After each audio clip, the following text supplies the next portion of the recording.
Inter bank में dollar की कीमत 3.38 रुपए से कम होकर 163.50 रुपए की सतह पर आ गई।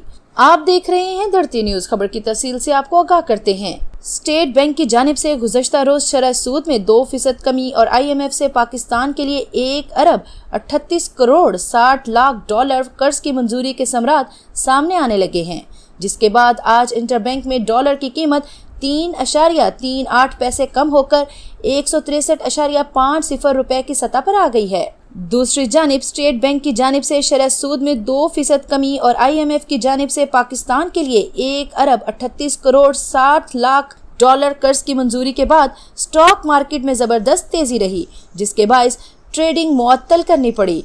100 इंडेक्स में 1544 पॉइंट्स का इजाफा हो गया, जिसके नतीजे में 32,000 के नफसियाती हद बहाल हो गई है। मजीद लेटेस्ट न्यूज को जानने और हालात से बाखबर रहने के लिए देखते रहिए धरती न्यूज और धरती न्यूज के चैनल को सब्सक्राइब करना ना भूलिएगा।